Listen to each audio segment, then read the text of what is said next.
Hello बच्चों, जैसे आपको पता है कि आज हमने एक नई चीज़ सीखी थी जिसका नाम था C++ विजुअलाइजेशन। ठीक है। अब ये चीज़ आपको गूगल पे सर्च करनी है और ये फर्स्ट लिंक को फॉलो करना है। जिस भी लैंग्वेज का नाम चाहते हैं आप यहाँ डाल दो, ये शब्द लिख दो, लिंक मिलेगी उस पर क्लिक करो। ठीक है। ये एक तरह का पेज है जो आपको क्या करेगा, तीन चीज़ें रहती है हमारे प्रोग्राम में, वो तीनों को दिखाएगा। पहली चीज़ रहती है कोडिंग स्क्रीन, ये है हमारी कोडिंग स्क्रीन। ठीक है। उसके बाद रहता है हमारा आउटपुट स्क्रीन, वो रहता है हमारा ब्लैक स्क्रीन। और थर्ड रहता है हमारा मेमोरी। मेमोरी में क्या हो रहा है या फिर आउटपुट कैसे जनरेट हो रहा है। कई सारे सवाल होते हैं जो हमको नहीं समझ में आते, वो हम इमेजिन करते हैं। ठीक है। जैसे वैल्यूज़ का चेंज होना, ठीक है, लूप का चलना, ये सारी जो चीज़ें रहती है वो सिर्फ आपको कोडिंग स्क्रीन और आउटपुट स्क्रीन में ही दिखाई देती है। एक्चुअल में जो काम हो रहा है, जो मेमोरी में जो चीज़ हो रही है वो नहीं पता चलता। वो हम क्या करते हैं, जस्ट इमेजिन करते हैं। तो विजुअलाइजर एक ऐसा प्लेटफॉर्म है जहाँ पे आपको मेमोरी लोकेशन में क्या हो रहा है, किस तरह से चीज़ें चेंज हो रही है, वो सब कुछ आपको क्या करेगा, शो करेगा। ठीक है। बाय डिफ़ॉल्ट ये आपको इतना ही मिलता है। आपको एडिशनली दो चीज़ें करनी है। क्या करना है, आपको हेडर फाइल डालना है, हैश इंक्लूड, क्या लिखेंगे हम, आईओस्ट्रीम, IOSTREAM। ठीक है। डॉट एच ना लिखें। ठीक है। यूजिंग नेम स्पेस, ठीक है, STD, बस इतना लिखो। और जो भी तुमने वॉइड मेन से लिखा होगा, जो भी बनाया होगा, वो इधर पेस्ट कर दो। यहाँ पे वॉइड मेन नहीं काम करता, ना ही गेट सी एच काम करता है। ठीक है। वो जो आपकी कोनियो डॉट एच फाइल वाली है ही नहीं कोई चीज़, तो क्या ही काम करेगी। तो इसको इंट मेन में लिखो, रिटर्न 0 कर दो। बाकी पूरा का पूरा प्रोग्राम जो भी कोडिंग होगी तुम्हारी, जैसे कि वैसे कॉपी पेस्ट मार दो, ये रन कर लेगा। ठीक है। अभी एक हम छोटा सा प्रोग्राम बनाते हैं जिसमें हम क्या करेंगे, लूप चला के देखते हैं। ठीक है। अब हम लूप किस में चला रहे हैं, जैसे हमने यहाँ पे ले लिया इंट, क्या ले रहे हैं, आई। अब लूप चला रहे, इसको इनिशियलाइज कर देते हैं 1 से। ठीक है। लूप कौन सा ले रहे हो, वाइल लूप, चलो वाइल लूप। क्या कंडीशन तुम्हारी, 1 से लेकर 10 तक के नंबर प्रिंट करना है आपको। ठीक है। तो क्या कंडीशन होगी, जब तक आई, ये क्या है, लेस है किससे, 10 से। ठीक है। जब तक आई की वैल्यू क्या है तुम्हारी, 10 से कम है। ठीक है। तब तक क्या करो तुम, ये वाले लूप को चलाओ। ठीक है। ये ब्रैकेट क्लोज कर दिया मैंने, ये ब्रैकेट यहाँ पे ओपन कर दिया मैंने, कर्ली ब्रेस वाला, सी आउट। ठीक है। Double quotes. अगर तुमको स्लैशन वगैरह इस्तेमाल करना है वो भी करो, या फिर एंडल मिस करना है वो भी करो। मैं यहाँ पे हल्का सा स्पेस इस्तेमाल करूँ, देखो आप जो भी आपको ठीक लगे। ठीक है। ये स्पेस इस्तेमाल किया मैंने, और यहाँ पे मैं प्रिंट कर रही हूँ, क्या प्रिंट कर रही हूँ बच्चों में, यहाँ पे आई प्रिंट कर रही हूँ। ठीक है। किसी भी तरह का फॉर्मेट स्पेसिफायर यहाँ पे यूज़ नहीं होता, आपको पता है। फिर यहाँ पे क्या करेंगे हम, इस जो हमारे वेरिएबल को है उसको इंक्रीमेंट करना है, क्योंकि ये 1 से लेकर 10 तक जा रहा है, that's why plus plus. So I plus plus, ये सेमीकोलन दे दिया। और यहाँ पे हमारा जो प्रोग्राम है वो कंप्लीट हो चुका है। ठीक है। ये देखिए, ये आपको लाइंस भी बताएगा कि आपने कितना लिखा है। ठीक है। कितनी लाइंस लिखी है बच्चों आपने, 12 लाइन का कोड लिखा है आपने। ठीक है। अब इसको हम क्या करेंगे, विजुअलाइज करेंगे। यहाँ पे आपको करना है क्लिक। ठीक है। ये थोड़ी देर लेगा, 10 से 5 या 6 सेकंड्स ले लेगा। ठीक है। ये देखो, यहाँ पे आपको आपका कोड दिखाई दे रहा है, यहाँ पे आपको आपका आउटपुट स्क्रीन दिखाई दे रहा है, यहाँ पे आपको आपका मेमोरी में क्या चल रहा है वो दिखाई दे रहा है। ठीक है। अब जहाँ तक के 1 और 2 का तो कोई मतलब है नहीं, क्योंकि ये सिर्फ इम्पोर्ट होता है। मेन कोडिंग हमारी मेन से चालू होती है, जहाँ ब्रैकेट।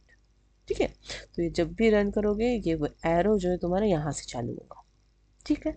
अब यहाँ पे सबसे पहले क्या किया उसने, इस ब्रैकेट पे जंप किया।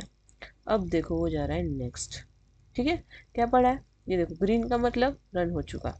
अब ये क्या है, रेड, मतलब ये लाइन हमारी रन हो रही है। जहाँ तक कि यहाँ पे क्या लिखा है, int I is equals to 1।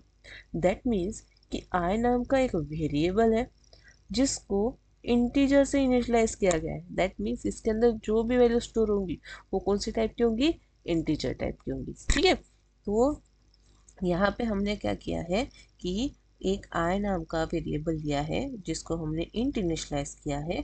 अब इसके अंदर जो भी वैल्यू स्टोर होगी किसकी होगी, इंटीजर टाइप की होगी। ठीक है, चलो आगे बढ़ते हैं फिर।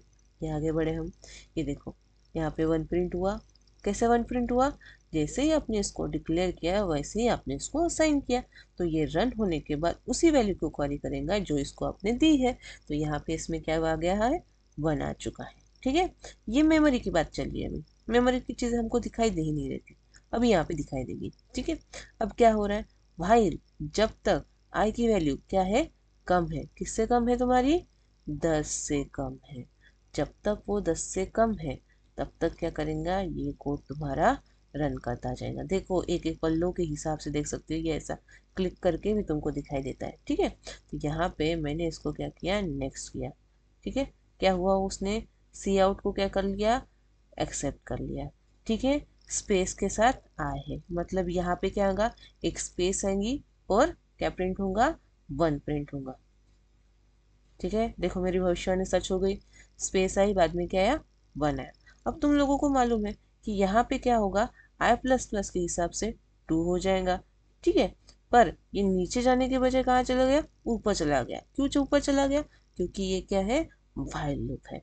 तो व्हाइल लूप क्या करेगा, जब तक कंडीशन सेटिस्फाई नहीं हो जाती तुम्हारी तब तक वो क्या करेगा, तुमको इस लूप के बाहर नहीं जाने देगा। ठीक है, इनकेस आपको लग रहा है कि आपने कुछ गलत कर दिया, ये कोड ज़रा सा गलत रन कर रहा है, इसको आप एडिट दिस कोड कर सकते हो, फिर से चेंजेस करके फिर से रन कर लो, ये वापस यही आ जाएगा। ठीक है, ये आगे बढ़ो। नेक्स्ट क्या हो गया, यहाँ पे फिर से क्या मिल गया आपको, आई मिला है और यहाँ पे स्पेस दी गई है, इधर 2 लिखा गया है, तो यहाँ पे स्पेस लेके क्या आ जाएगा, 2 आ जाएगा। देखो ज़रा आया क्या। ठीक है, फिर क्या है, 2 क्या कम है 10 से, हाँ कम है। तो फिर क्या करेगा, फिर से ये कोड रन करेगा। ये देखो 3 4 5 6 7 8 9 10। ठीक है, 10 क्यों प्रिंट कर रहा है, क्योंकि वो लेस देन तो नहीं है, पर हाँ इक्वल्स टू होने की वजह से वो 10 भी क्या कर लेगा, प्रिंट कर लेगा। ये नेक्स्ट किया हमने, ये देखो 10 प्रिंट हो गया।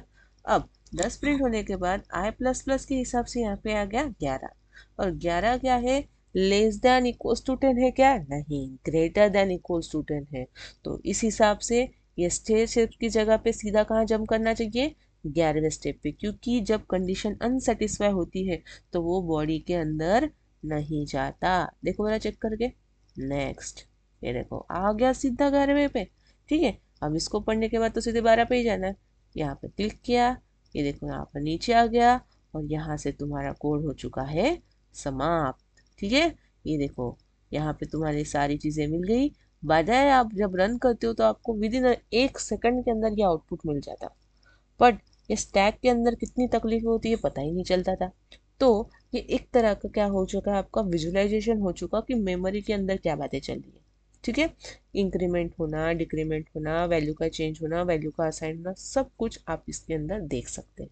ठीक है, तो जब भी आप कोई कोडिंग कर रहे हो और आपको कोडिंग नहीं समझ में आ रही या फिर मैं नहीं दिखाई दे रही, तो आप काम करें, उस कोड को उठा के सीधा इस वहाँ पे कॉपी पेस्ट कर ले, इंट मेन और वॉइड मेन के अंदर चेंजेस कर ले, और जो भी आउटपुट होगा वो आपके सामने क्लियर होगा।